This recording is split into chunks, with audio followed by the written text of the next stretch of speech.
republic for which it stands. One nation, under God. Indivisible. With liberty and justice for all. Guns, self-defense, concealed carry. This is the Patriot Defense Podcast. From the war room in Idaho's high desert, here's your host, Todd Echols. And we are back once again into Saturday evening, and we are tucked away in the war room somewhere in the high desert of southern Idaho. And joining me tonight is, we don't have a nickname for you. That's right. Can we use your first name? Go for it. Your given name? My given name. Levi. Levi is joining us all the way down from the great state of Utah. I don't like that state, by the way. Yeah, it's okay. It's Still not as good as Idaho. It's still not as good as Idaho. So you're down there visiting families. You have a good Christmas. Yeah, I did. Yeah, it was great. Did you make out like a bandit? Well, it was the big gift card exchange. Oh, there you go. Kind of how it works anymore for us. Yeah. But yeah, it was good. Santa made an appearance. That's good. That's fantastic. Came down a little early today because we were sighting in or test shooting some guns, and then you've got do you mind if I tell everyone where you're headed? Go. Your whole trip venue here. Yeah. You're headed up to help your dad on an elk hunt? Yep, up around salmon archery. Looking for the cow elk? It's actually either Oh, either. bull or cow. Yeah. That should be simple, right? Yeah, we'll see. We'll see. But yeah, should be good.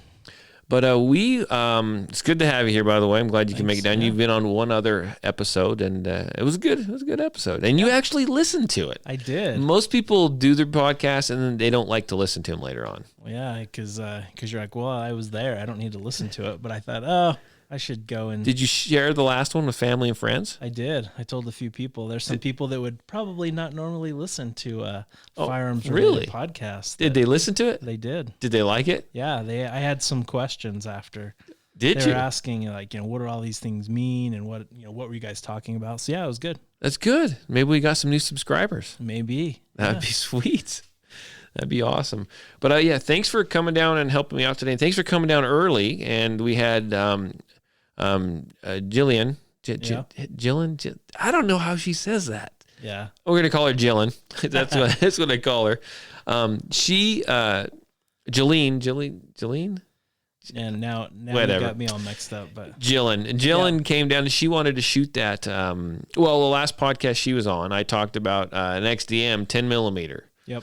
And this, Springfield Armory gun, and I was talking about it, and she's decided that she's taking a liking to it, and she wanted to make it over to the store and purchase it before me. Yeah. And she went and looked at it and found one that she liked, and she shot our mutual friend Henry. She shot his SIG Emperor Scorpion in 10 mil. And so she was a little unsure. She doesn't mind the caliber, but she's a little unsure how the recoil would be in a polymer frame. And so you have one. Yep. And it has that fancy red dot on it. Yep. Came down and we shot it. And both me and her have decided that it actually has less felt recoil than that 1911, which... Yeah, which is surprising where you'd think a steel framed gun would be better, but yeah.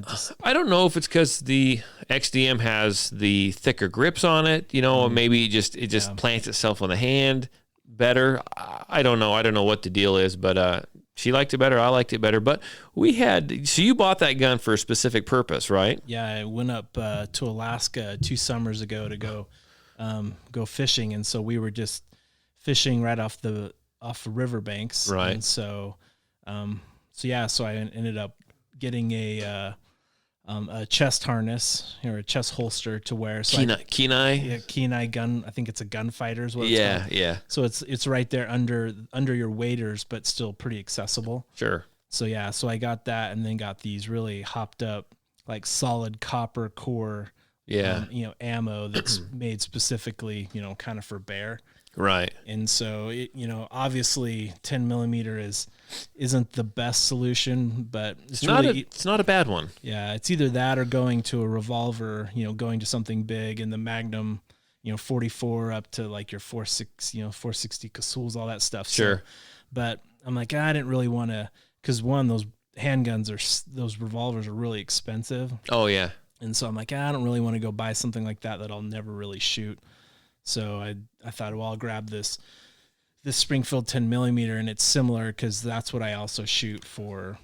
I do a little bit of competition stuff with, right. So I have the same XDM in a 9, and I have it in 40 as well. The controls are all the same and everything. So it's very familiar to me. As far as bear's concerned, though, I mean, one of those big revolver calibers would always be better, but that 10 mil is not bad. Well, and it's you always have to balance. Do you want to have 6? You shoot once, and then that those follow up shots are going to be hard if you can get them. Right. But with the having what, I don't even know what that mag capacity is, like 14 or it's something. It's got to be 14, 15, somewhere in there. So having a lot more rounds definitely is a little more comforting. But, well, a lot of times too, it's about shot placement. Yep. So. And I think you're going to be more accurate with that than some big hand cannon. Yeah, no, I think so. And do you have, what kind of red dot you got on top of that thing? So I have a Leopold Delta Point Pro. Okay, and so you'd shot it before your Alaska trip. Mm-hmm. You didn't have to fend off any bears with it in Alaska. Nope, we didn't. I was shocked when we were in Alaska. We didn't hardly see anything but fish. Well, they heard you had the 10 mil. I guess so. They were scared off. Not even a deer. The gunfighter holster, man. Yeah, it's pretty intimidating. There you go. So you came down during the summer and we shot it a little bit. Yeah. And we took it out today and the red dot's out of whack. Yeah, something's weird. It's you guys were both shooting high and right. Yeah. And I was like all over the place. So I don't know. I'm going to have to go and spend some time and figure out what's going on. So, yeah, but it's just been sitting in the gun safe. That's weird. I'm not sure what's going on. Huh. I don't know. I was shooting it and I was like, looking, I was consistently off, right? Yeah. But I was in the same small little group and I'm like. You're stacking them right on top of each other. How do I tell Levi I think something's wrong with this? Something's up, man. I don't know what. Yeah, it's interesting because that's definitely, one of the high quality red dots. And so, I'll have to go play with it and see. I mean, that's the one drawback with anything electronic, It's like, there's, you could have issues. But. Well, that gun just set and something happened. I mean, you just don't know. You don't know what. I physically don't think the sight was loose. Yeah, I don't. Because it didn't seem loose. Yeah. Now, I've helped someone dial one in before and we were chasing the dot and I looked down and I realized, you need to tighten this thing up, dude. But I don't know. We were just chasing that red dot all the way around. And you were cranking on it. We were trying to move it. It wouldn't move much. Yeah. So. I don't know. I'll go play with it and see what's going on. Right. That's my COVID cough. That's right. No, I got a little bit of cold weather asthma type stuff. And so that constantly. And it's kind of cooling off out there tonight. It's chilly. Chilly. So I'm still on the hunt for my adapter plate for my VP9. I out there shooting your red. I so badly want to get my red dot mounted. I mean, I've got this gun that I refuse to shoot because I'm going to refuse to shoot it until I get the red dot because I essentially have a better version of that gun already. Yeah. So why go back to the crappy trigger? Yeah. It makes no sense to me, right? So I read online that there's some manufacturing things going on, and they were supposed to maybe be having a new version of that in January. So I'll tell you what, January 1st, I'm online, and I'm going to be looking. But I did have a friend of mine actually say that he's got a whole bunch, not for the VP9 necessarily. He's like, Todd, I got a pile of adapter plates. And he's like, just come on over. Maybe we can Frankenstein. Yeah, we can find one. I got a grinder and a drill. Let's see what we can come up with. So I don't know. We might go that route and see what happens. I don't know if that's a good idea or a bad idea, but I'm not sure how your rear sight is. Sometimes too, you can press those out and they can slide one in like a dovetail. I don't like those because it sits too high and it looks funny. Yeah, I mean that's if you're desperate. If I was desperate, but yeah, no, I've many people have told me that. I'm like, I just can't do it. Or if just those neighbors to the north would turn loose with some. Oh my gosh! So I've told people this too. I go online. I look for small pistol primers every day. I found a ton of small pistol primers, and I always go to order them. And I get everything. I'm like, yes, I found this. Is like the unicorn. I found it, and I'm ordering, and it goes down, and you got to list, like what state you're in, and all it gives me is Canadian provinces. I'm like, are you kidding me? Really? And so I was doing the same thing, and I've looked for weeks and weeks, like almost every day for one of these plates. And I found one. A place that had 3 of them. I'm like, what the hell? 3 plates? This is like awesome. Well, they were in Canada. It was in Canada. So I didn't get my plate. They won't even ship a little piece of metal across. I mean, so do I have any listeners in Canada and anyone coming down visiting anytime soon? That's right. Is that legal? Well, I don't know. That's right. If you want to go to jail for a little piece of metal. It's a little piece of metal to put a red dot on. Yeah, it's pretty ridiculous. Oh my gosh. And if you're coming down, bring me that and some small pistol primers. There you go. I don't think you'd make it through small pistol primers, but it's where they float them down, put them in a jar. Yeah. Float them down the Drone them over. That's right. Send them across the sound or something. Yeah. Oh, one of these days I'll get that. And so I've sat down and I've been planning out my summer. I started out going to plan out classes I was going to provide through Patriot Defense, and I ended up signing up for classes for me. Yeah, there you go. So I'm on my way in February. I'm on my way to get USCCA instructor certified. I did that. I signed up for that last Sunday. So looking forward to that. It's just kind of going to be another basic. This is how you run a class. Yeah. Like 50 rounds is all I have to take. So it's not really, it's a class to get certified. It's not really like a training class, if that makes any sense. Yeah. Not like a run and gun type of class by any means. And I guess it's just me, but I think everyone should do everything the way I do it. Okay. And so I'm sitting down, I'm in the let's find a class mode, and I'm on the computer. Oh, banging my mic there. I'm on the computer and I'm just typing away, and I'm on my phone at the same time. And I think I'm watching Netflix. I'm just multitasking. I might've been reloading with the left hand. I'm not sure, but I'm looking up classes, and I found some classes that I wanted to take.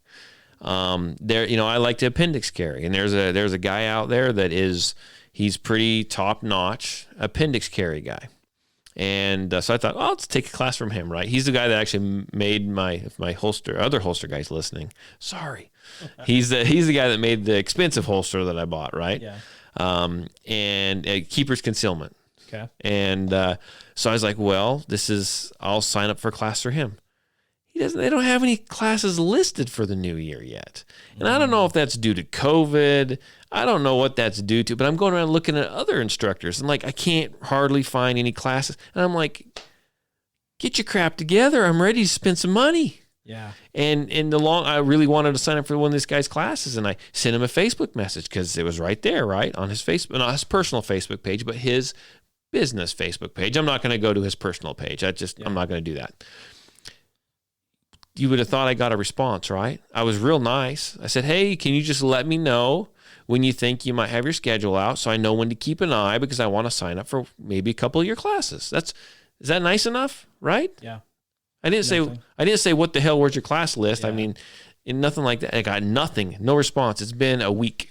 Yeah, I found actually, I don't know what it is about it's kind of a firearms thing. I don't know if a lot of people are doing things on the side, right, or if it's not their full-time gig, but sometimes it feels like you have to beg people to take your money because you're like, hey, I want this product, and you have a question, or you need to discuss a few options with them. Yeah. And you go and you ping them, and after a few times you're like, okay, it's getting a little weird. I feel like I'm stalking someone, so I think I'll go find another option. I was feeling really, really good last weekend, and I was.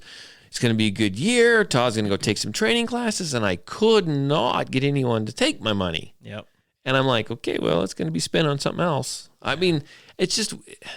I think the COVID's definitely impacting. I think so many too. People probably set up their whole calendars and then had to just cancel and delay and reschedule. So they're probably waiting to see how things are kind of playing out. But January's a couple days away, so.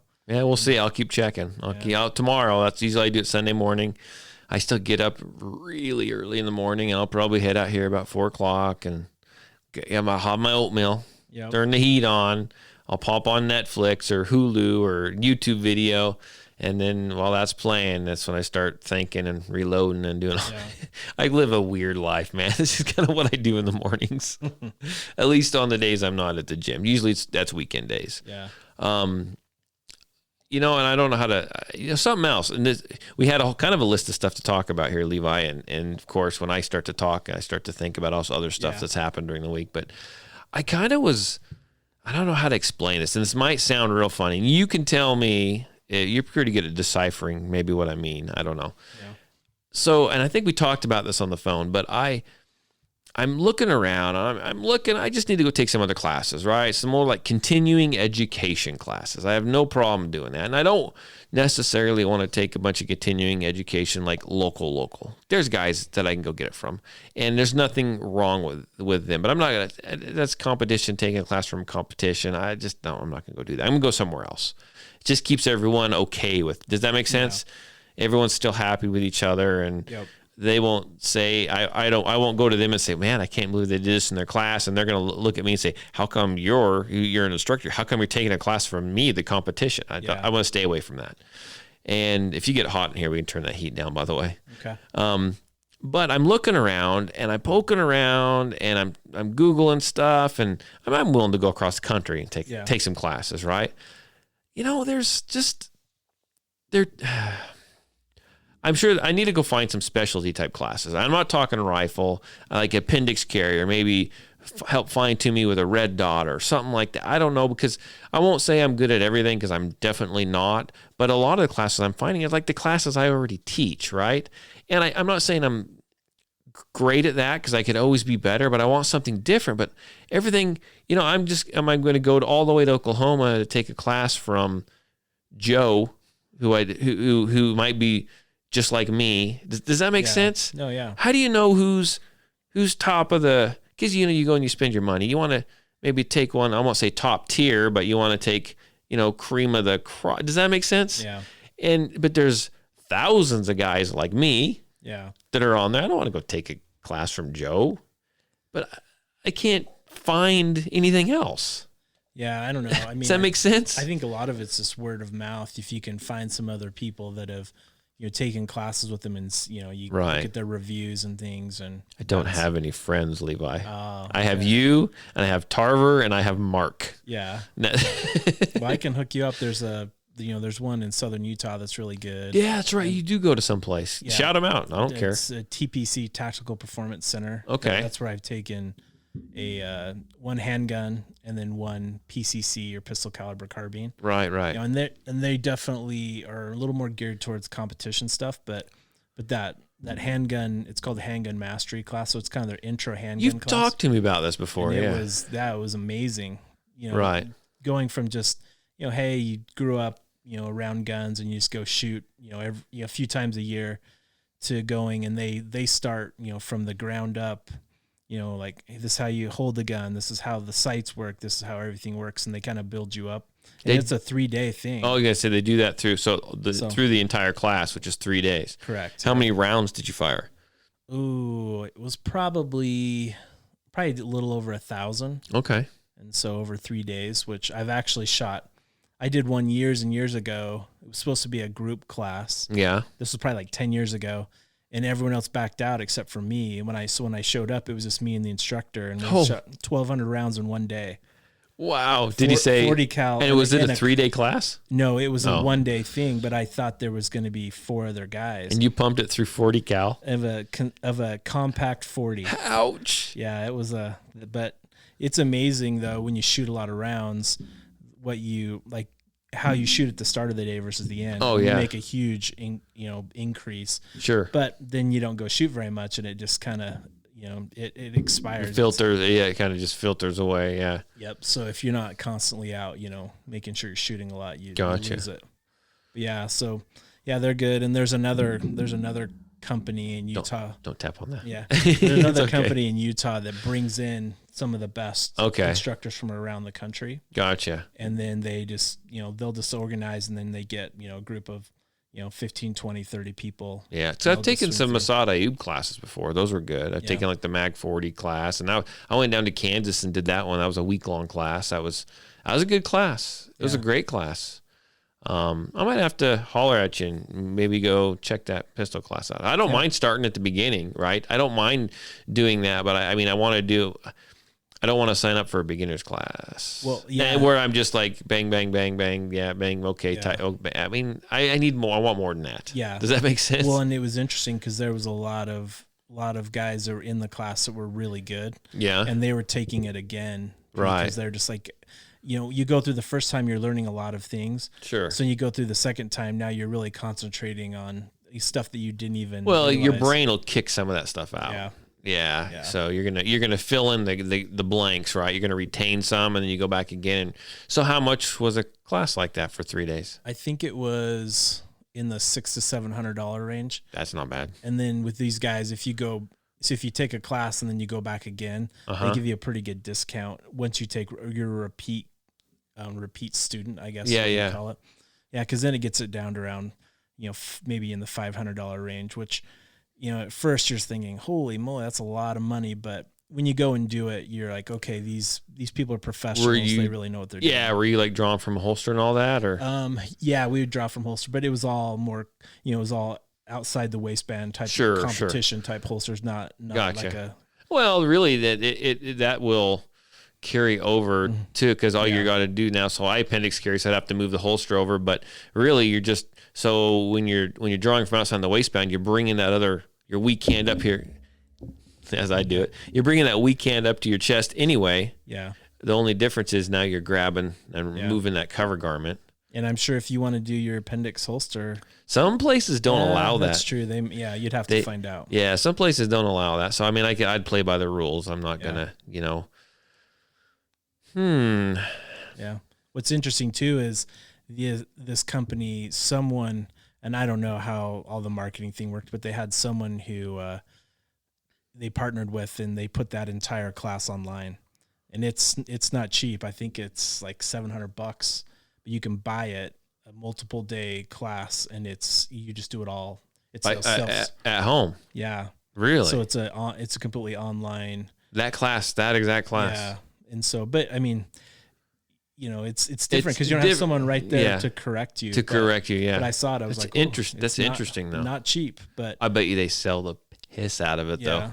Well, and I'm thinking, it's another instructor could go, and take, buy that and then take all their yes, he could deep dark secrets away. Yes, he could. So I'll be Googling that later on. Yeah, and they have a bunch of their stuff online already. Yeah, I think they just had someone sit down and professionally do it. So here's the thing with that is and when I talk about it's all the same. A lot of it is the same, right? Yeah. I mean, a lot of it depends on the difference is the instructors. You're gonna learn, You're going to learn to draw a stroke. You're going to learn this. Now, there's going to be some different ways of doing things. I mean, I get that. Not everyone's the same, right? You go take multiple classes from different people, and it's more tools in your toolbox.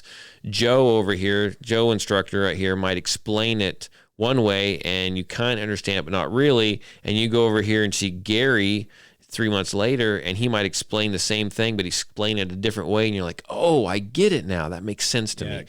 It clicks. And so a lot of the information is the same, right? Mm-hmm. No one except for Voda has come up with Voda, and I say that and we laugh. If you don't know who Voda is, listen to some past podcasts or look up Voda Inc.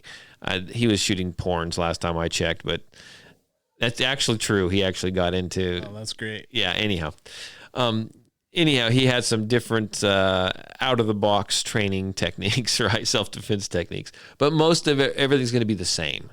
And so that's why I was like looking online. I was like, do I want to go over here? Do I want to take this guy? Do I want to take this guy?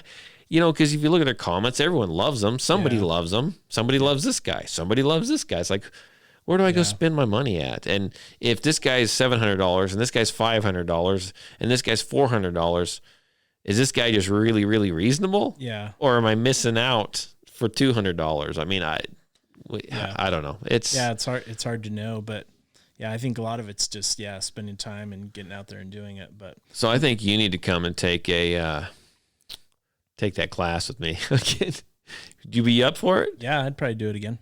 Because I'd come do it. Yeah, you can see how bad I really am, Levi. Well, and they just got their they're out of St. George, but there's a huge range down there that they essentially demolished and redid. Oh, wow. And so they've been doing that over the last, I would say, year and a half. And so I think it's now back up and running because I actually had to go down into Nevada to do it.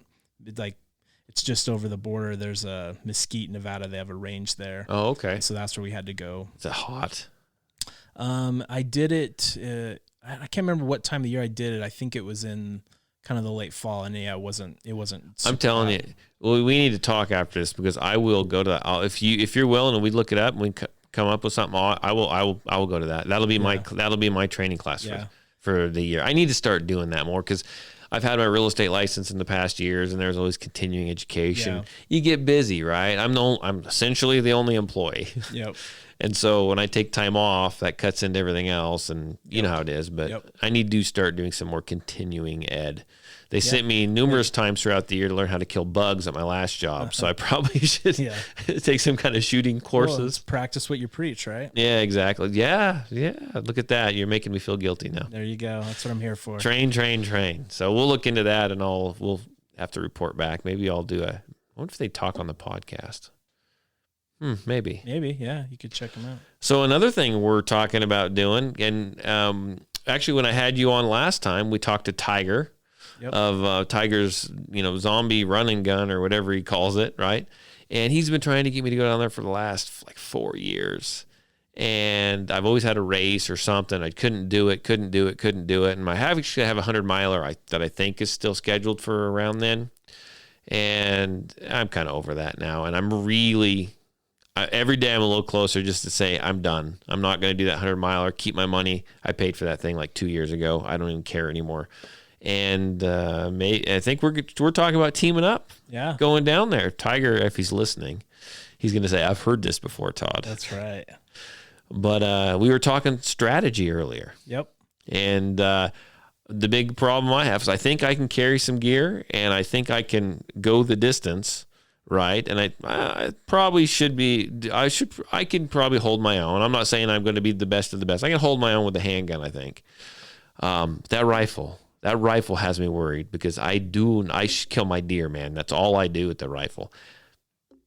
The last time I picked up a rifle to shoot besides deer hunting was your pistol carbine. Yeah. Yeah. I'm serious. I do not do anything rifle. I just don't do it.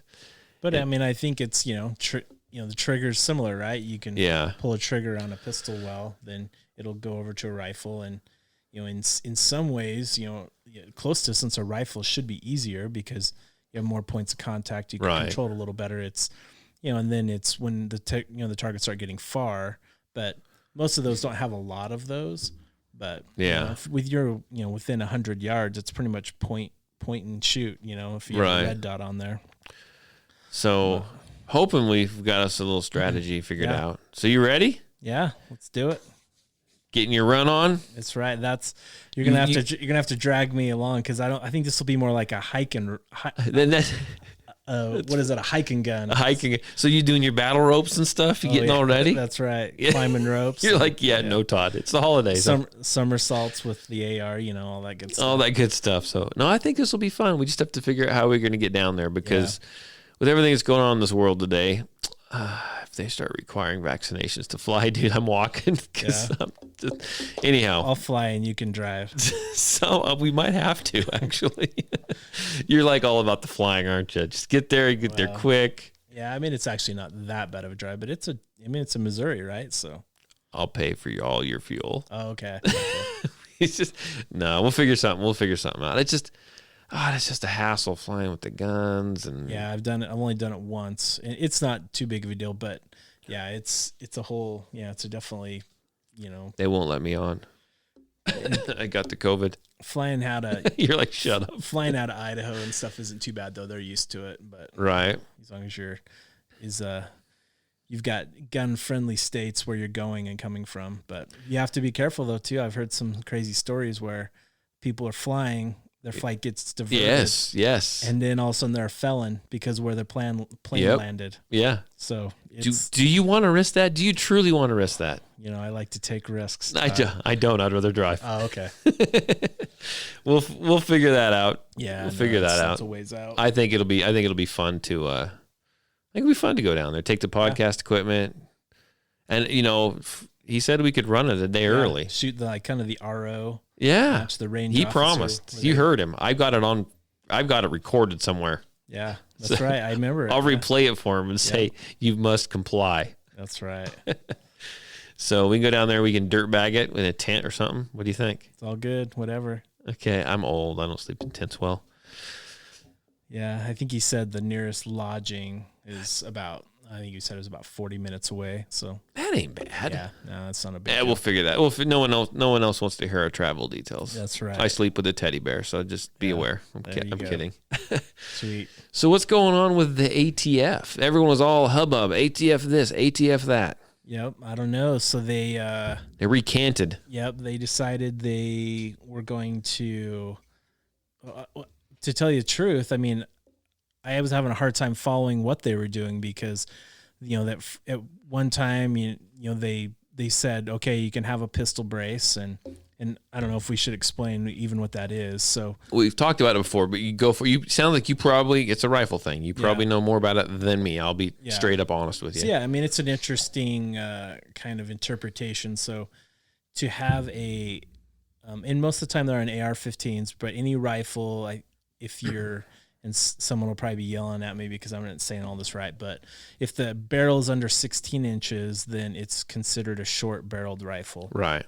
And then then it falls under the Firearms Act, and you have to get special permission from the government to own one. So you can still go get one, but you have to pay a $200 tax stamp. So you actually get a stamp from the government that says now you're able to take possession of this gun that you own, because you have to buy it before you can even get the stamp. Yeah, that's insane. Yeah. And so if you buy a short-barreled rifle from a gun dealer, then they hold it until you get your paperwork. You can go pet it every now and then. That's right. And some of them, if they take it out and you go with them, you could shoot it. Yep, they can go to the range with you, and you could shoot your own gun, which is nice.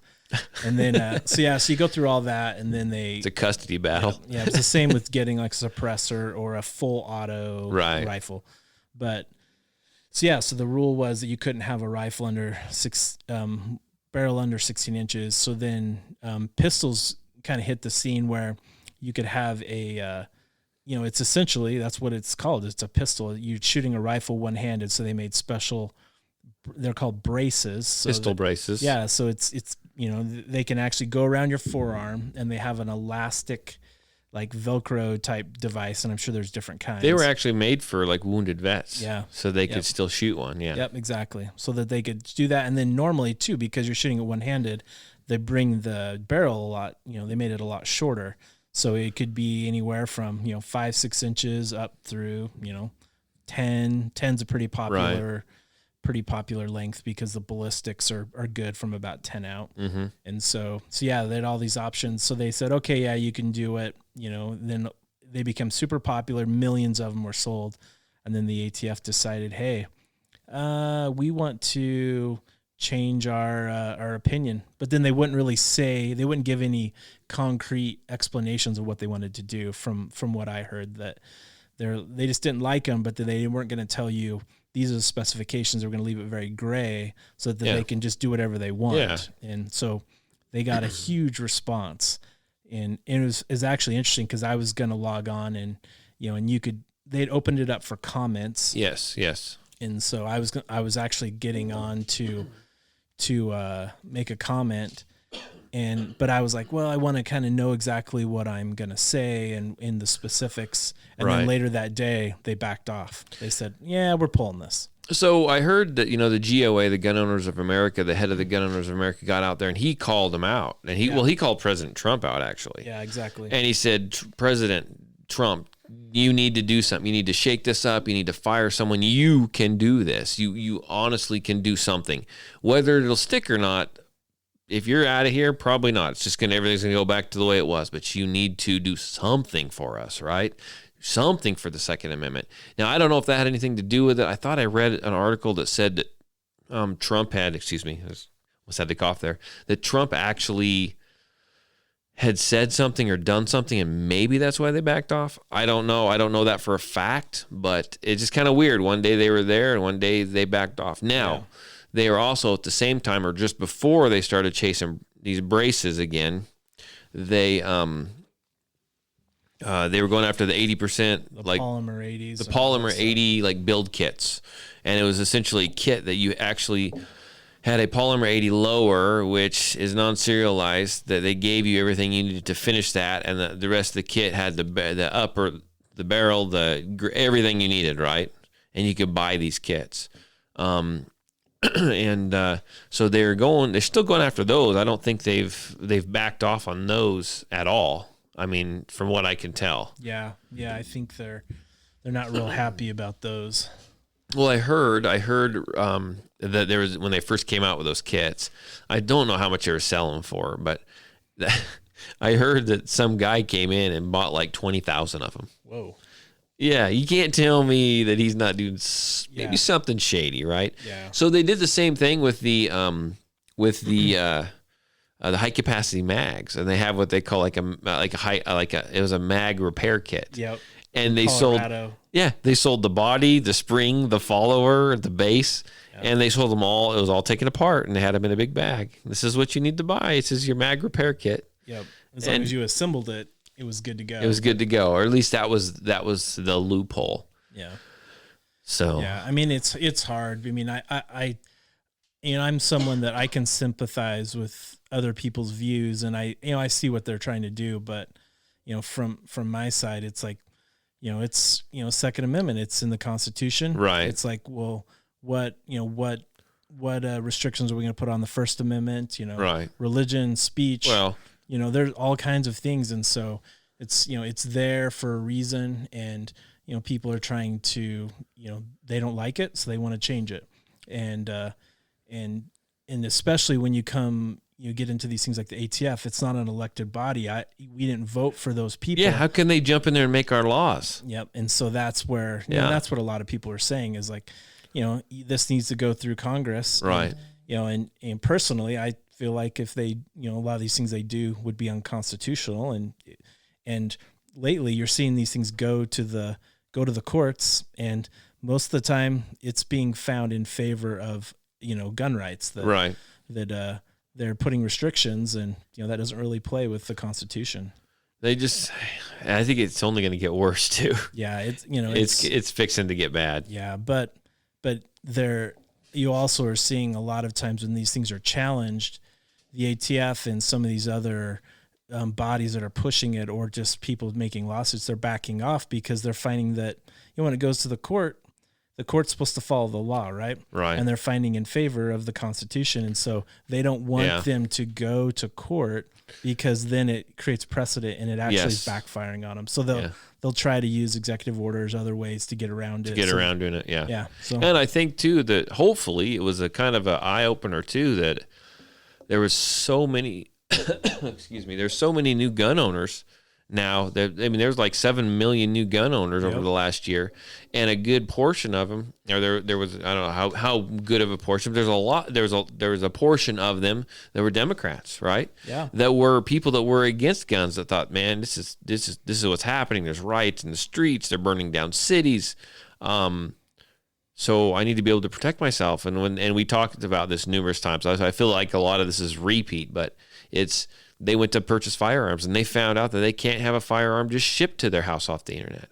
And they've still got firearms. And, they went and bought them the right way, but they realized that they had to jump through all these loopholes, all these hoops and everything, and they had to do it the right way. And so I'm hoping that has drawn a bunch of more people over to our side that are now firearm friendly, or they realize that they've been lied to. Yeah. So, I mean, we'll see what happens, but yeah, you hear a lot of things, when you're more educated on how everything works, and you hear, what's said in the news and in the media, you just have a huge eye roll because they say things and you're like, they're playing on emotion and just people's ignorance that they don't know how it really works. And so, yeah, it's good to see more people, coming in, and, and I think, 2020 has been a crazy year. Oh yeah. People realize that, I'm the first responder. I have to take care of myself. And so they decided maybe I should, have that capacity to do it myself. Well, and especially we've talked in the past, you and me, that there was some of those places where those riots were, right? Where all that stuff was going down, that you were telling me about a video or something you saw, a video series, I think, but there was someone who lived there, right? And they were saying that the law enforcement said, you're on your own. Yep. You're on your own. We're not coming in there. Yep. You are on your own. And pretty much they didn't maybe come out and say, do what you have to do, but they just said, you're on your own. Take care of yourself. Yeah, exactly. I mean, if you want to go see it, it's JP Enterprises. They're a pretty high end rifle manufacturer. They make awesome guns. Yeah, they're pretty. Todd wants one, but he can't come up with the $2,000. Yeah, exactly. They're very high end, but one of their employees, who is worked there at JP for years, he lives in Minneapolis. Yeah, and so when a lot of the rioting started, he lived like one street off of kind of one of these downtown commercial / residential type areas. Right. So he was like, I think one street off of this real, commercial area with, lots of nightlife and lots of things. And when it got bad, his neighbors all of a sudden, they kind of changed their tune and wanted him to protect them because they called the police, and the police, they literally said, "You're on your own. We're not coming in to help you." And, they were finding Molotov cocktails stashed in the alleyways behind their houses, and just, people were, it was just a really bad situation. These are people that are still trying to go throughout their daily lives. I mean, they're still trying to go to work. They're still trying to raise their families. They're taking the trash out. I mean, all that stuff. And when you go take the trash out and you find a stash of Molotov cocktails, you're kind of in a battle zone at that point. Yeah. Sometimes you think, oh, you don't want to overreact. Right. But, it was real, it's not going to happen to most people, but there are instances, and, it's just like, I tell everyone my best analogy is having a spare tire in your car. It's not because I want to get a flat tire, but, I've had to use it. I've been driving for over 20 years, and I've had to, use my spare tire once or twice. So it's super uncommon, but I want that to be there in case, I ever need it. So, and it goes a little step further, right? I mean, just because I have a spare tire in my car and I get a flat tire and it's dark and rainy, it's there if I need it. But I also have roadside assistance, and I'm probably going to call them because I don't want to get out and deal with it, but it's there if I have to, right? Yep. You liken that to a firearm. Yep. Just because you have a firearm, you don't want to have to use it, but you want it there in case you do have to use it. But just because you have it and you have it out and maybe you're using it doesn't mean you still don't need to call law enforcement. Correct. Does that make sense? Yep. That worked out. That analogy worked out perfectly. Yeah, it's perfect. Yeah. I mean, it really did. Just because you have a gun doesn't mean you have to use it, but it's there in case you need to, and it can help you out till law enforcement arrives. Yep. It should be the last resort for sure. Right. Exactly. So how's ammo looking down in Utah? I don't, floodgates didn't open, but I'm seeing more and more, and I don't know if stores were just saving it for the holidays. Yeah. I've kind of wondered that too. But I mean, I've been seeing at some of my local stores, I've been kind of seeing a steady flow of ammo. Now, we're not talking like full shelves here. Yeah, we're talking like still limits on what you can buy. But they may put out like a case, right? Yep. But I mean, I've been seeing them put out like a case a day for like a week and a half. Yeah. That's a lot compared to what we saw for many, many months. Yep. Are you starting to see that down there? Yeah, I've been seeing a little bit, not a lot, but you'll go into a few places and there'll be at least a little here and there. Right. Still, I don't know if I've seen any 9mm. See, that's what I'm seeing is 9. But I'm seeing a little bit more hitting the shelves, but still, there's one store down there that'll get primers, but still not your small rifles, small pistol are pretty hard, but large. Yeah. So you're getting into reloading. Yeah. That's right. I kind of forgot about that. So what have you built up so far component wise? And do you have the equipment? And you tell us how you're going here. So it was interesting when I decided, and it's because I'm starting to dabble into precision long range rifle, and so in that game, almost everyone reloads because you better load that way. Yeah. Well, yeah. And you find out what your rifle likes. And so you can tweak the load, to make it the most accurate it can be. Right. And so I went into a store. They actually I got 2 boxes of small rifle primers, and I didn't even realize. Like thousands? Yeah, 2,000. So 2 1,000 round boxes. That's enough to get you over that learning curve. Yeah. Well, and I had no idea. Because there will be a learning curve. Yeah, for sure. And these are like the super high end bench rests, like the really nice ones. Yeah. But anyways, I didn't even know how rare that was when I got it. I mean, I knew that components were tight, but I haven't seen them since. So I just came in on the right day. So I've gotten brass, I've gotten some powder, primers, all of that. And then I'm putting together all the equipment. So I got a press scales and dyes and everything. I still need to get a powder measure and a deprimer and a primer. So there's all, when you go down the reloading rabbit hole. I've got 3 presses, man. You're only looking at 2 of them over here. I get it. Yeah, there's so many different ways to do it. What caliber are you looking? It's 6.5 Creedmoor is what 6.5 Creedmoor. But I'll probably do 223 for this, for like Tiger's Run and Gun. Yeah. For those long shots, it would be nice to have some high quality 223, not just your spray and pray type of ammo. That's the kind that I do. And I was like, damn it just came apart. The freaking bullet head pulled out. This is why I don't do rifles. Yeah. I spilled so much powder into my freaking rifle. It jams. I pull it out. The bullet head comes. I'm like, are you kidding me? Well, hopefully I won't have that same experience, but I'm sure you'll have a little bit of everything. I'm sure you're going to be a little bit better at it than me. I'm not very patient when it comes to that. I'm barely patient enough to reload my 9s. Yeah. Well, I've already got a sweet spreadsheet going, so. Oh, do you? Yeah. What? So I'm tracking everything, so I know exactly what I have, and so. Look at you. That's right. You heard the way I reload. Yeah, I think our approach. Well, and I think I got all my digits still. That's amazing. Yeah, precision rifle though is, they agonize over. They do. They'll weigh everything. Yeah, and like, you have to have this certain amount of tension, and you have to anneal your brass and all these. Yeah, you got to weigh. I mean, I know people that weigh everything, and they'll sort by head stamp and. Yep. Exactly. And you got to get into trimming. You gotta find the O-give. Oh man, that we're just getting into like math territory. Yep. And I kind of barely passed that. Yeah, it'll be interesting. You're a number dude, so. Yep. I do live in the numbers world, so. Good for you. I don't. Yeah. It's all good though. I just did about a 2009 mil, and I thought maybe I should go ahead and just double check my powder throw to make sure I was still getting the right grain. Oh, that's good. Yeah, I was pretty close. Yeah.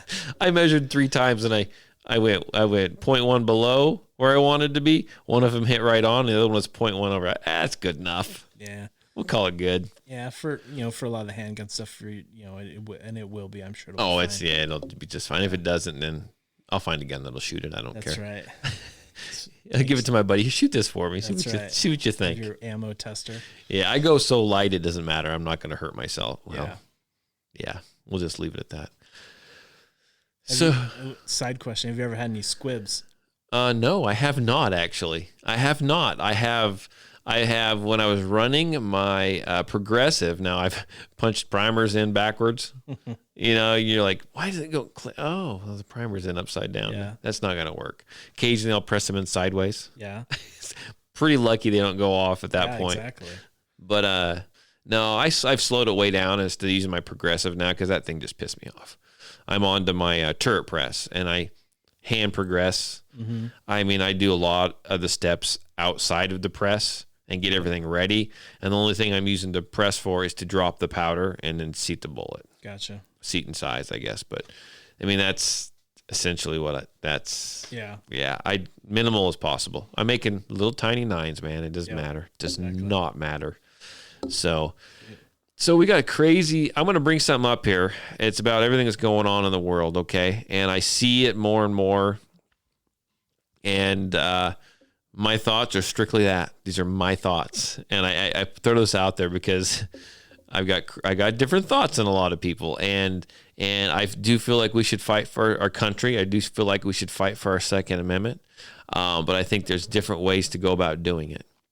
And I think there's a lot of people that we've had a whole episode before on what we call tactical LARPers. Mm-hmm. Okay. If I don't know. I'm sure I put that in the title somewhere. You can go, I don't know what episode it is because I don't count these episodes. I don't even number them. But you can go back and listen to that. But I spend a lot of time on Facebook because that's just how I run my business. But I see a lot of people going, okay, man, it's going to get ugly. Biden's going to be in. It looks like it's going to get ugly. It's going to be bad. We need to, I understand we need to, Civil War is coming. That's what everyone says, right? I think that the Civil War is already going on. And I think it started, but it hasn't started with people shooting at each other. It's through social media. It's through this. It's that kind of stuff. Do you see what I'm saying? Yep. It's through information and stuff. People are like, okay, as soon as the inauguration comes and Biden is in, where are we going to meet at? Where are we going to meet? Where are we starting this war at? And I'm like, really, dude? So we're going to you're going to meet at City Park at 10 a.m. sharp? Is that what we're doing? Where are you going? People think that they're going to suit up and no, it's high noon. Haven't you seen the Western? High noon. There you go. But I mean, I get all these people online. They just go nuts, and or not all, but a lot. And there's we got to go. We got to go. It's really, honestly, you're going to leave your families, okay, unprotected, and you're going to run to where you're going to go. Where's the battle line at? Where's the battlefront at? What are you going to? You going to try to take? Make a siege on Washington D.C. That'd make a good movie. But I mean, what are you going to do? Is there enough? Do you know who else is going to do this with you? Are you organized? Yeah. I mean, I think there's a lot of how do I say this? I think in the past by a lot of these people, this is gonna hurt. I think in the past by a lot of these people, there's been a lot of Call of Duty played. Yeah. I mean, that's rough for me to say. And I believe that it may come down to the time of I'm going to have to defend me and my family, and I understand that. But I'm not going to go out and look for some battlefield somewhere, because then who's going to protect my kids, right? Yeah. I think there's been a lot of fiction novels read. I've read some of those books, right? I've read some of the fictional prepper novels. I mean, you've got I'm trying to think of some of them. One of them was actually took place in Idaho. There's a good one that took place in Salt Lake too. The local group that wrote one. It was actually a very interesting book. And they're entertaining books, right?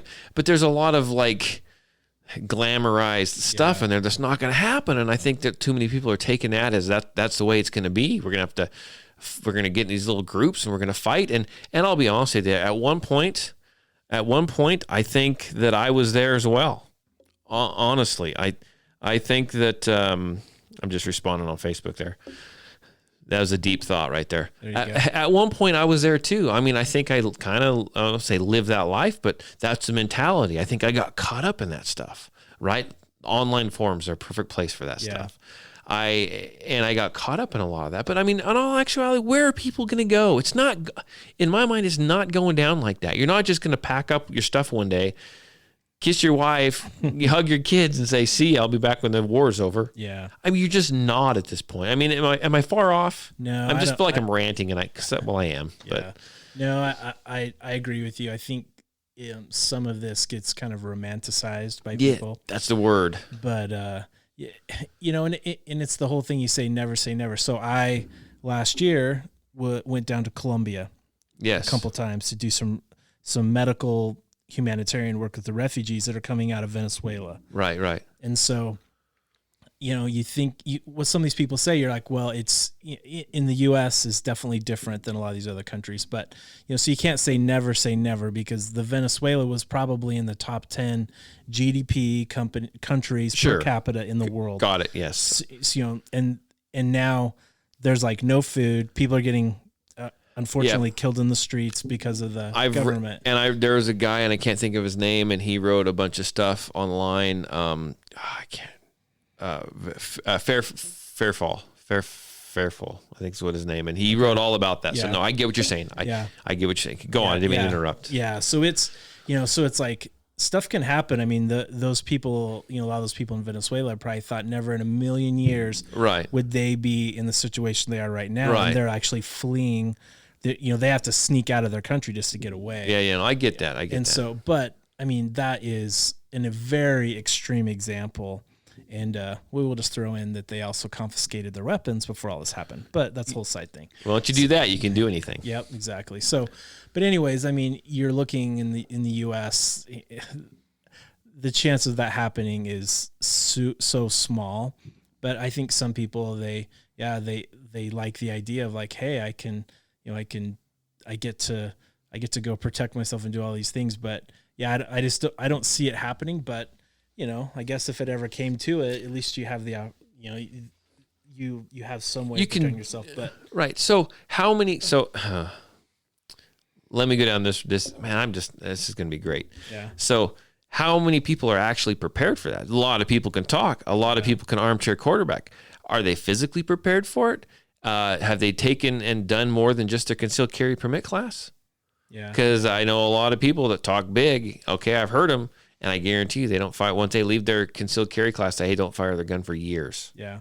It doesn't happen. I mean, I'm going to fight. I'm going to do this. I'm like, man, I invite you to come run a mile with me, and you turn me down, or you refuse. Yeah. You know what I'm saying? I think some of the people that are pushing this, they're saying they're going to do this, they're not physically ready, whether it be, physically, or they have skills, or they just have a lot of ammo and a lot of guns. I don't know that that's going to get you far. Yeah.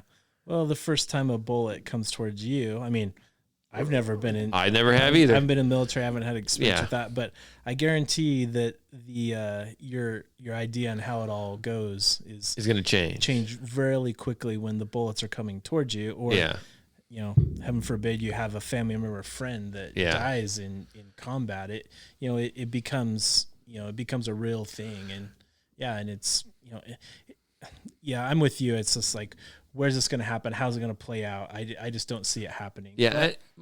And my thoughts are, if something like that happens, at least for me, I love the country, but you know what? My family, my wife, my kids, my grandkids, my kids' spouses, they're all family, and they're the most important thing to me. And I'm frankly, if we're fighting our country, then I'm not going to get drafted. Okay. And so I am going to stay here, and I'm going to protect my family. I'm going to protect what's mine. I'm going to help them get food. I'm going to defend my property and defend my family. I'm going to, I'm not leaving my 15-year-old son to do that. Yeah. that's my mindset. If it goes so south that we have to rise up against our government, I'm going to rise up when it comes to my door. Yeah. That's just me. You need to go watch that movie, The Patriot. With Mel Gibson. Man, it's been a long time since I've seen that. Yeah, that's the same things he was saying, man. So I'm just messing with you. It's been a long time since I've seen that. But I mean, I have very similar feelings that I think people like to talk, right? And it's just anything with the internet. They call them keyboard warriors. Yes, you say a lot of things, but when it comes time to do it, to actually get out and do things, a lot of people are like, well, it's hard when I'm not on my couch typing away. So. Yeah. So, and I want to point this out too, though. So if you are one of those people that thinks you're going to go to war or whatever, so be it, right? We all have our thing. Go get prepared. Yeah. Go get prepared for it. If you're going to do it, go get prepared for it. Because, I think this whole mentality has been out there a long time, but I think really the most recent thing that's really kicked this off was Virginia, and then there was that crazy dude that was bumming around in his attic. He was drunk.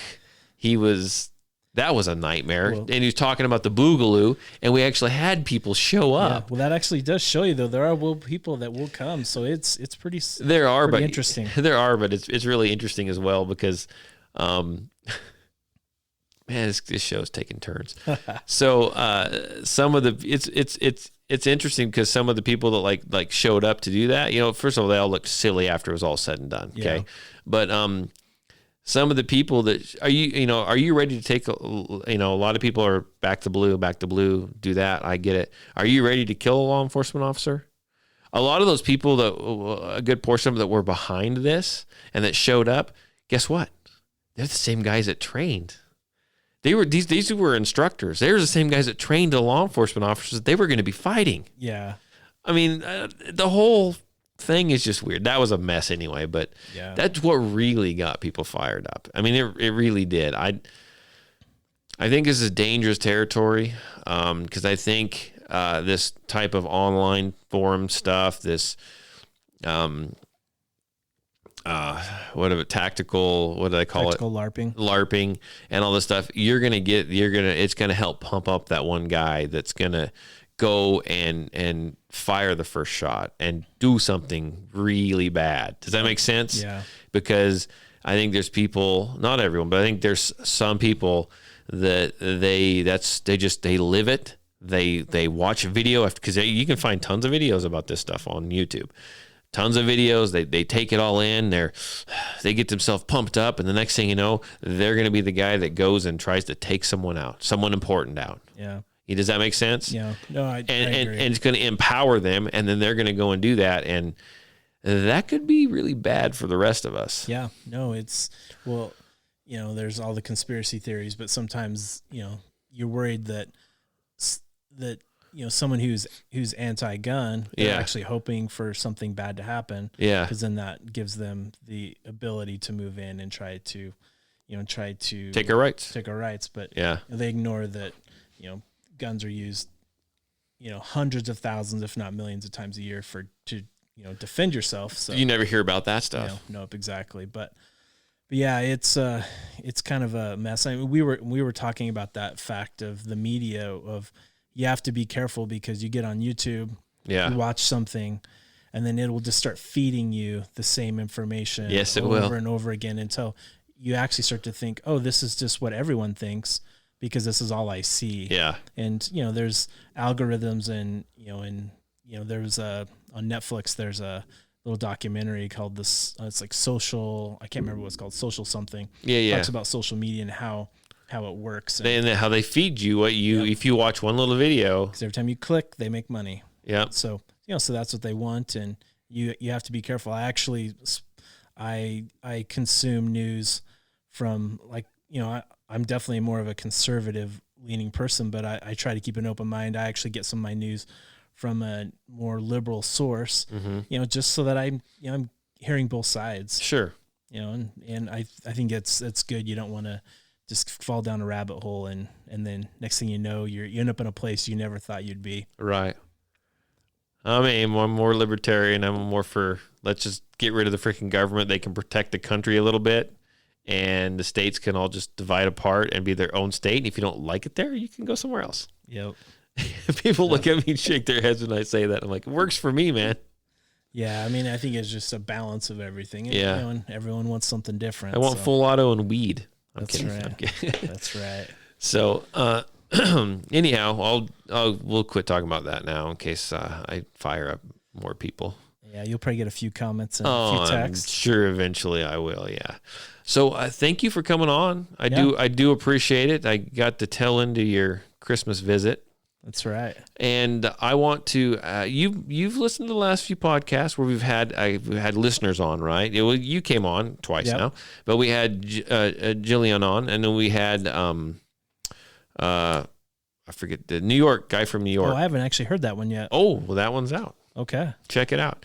And so we had the listener from New York on, John, I believe is his name, and kind of a different vibe, a different feel to the podcast with those, don't you think? Yeah, it's something different for sure. And I think that I like to do these little sessions here where we talk about guns and stuff. And even a little bit of government stuff. But I want to get out, unless it's directly affecting the Second Amendment. I want to back away from some of this stuff, unless it's just huge news that we have to talk about, because I just get bombarded with that stuff every single day, and I just want to do something I like to do, talk about something I enjoy. So what I'd like to do is I'd like to go ahead and throw this out there. If you are a listener, and I don't care, it doesn't matter if you can't come in person, I've got a little phone here that you can call on, and we can pipe you in just like we did John from New York.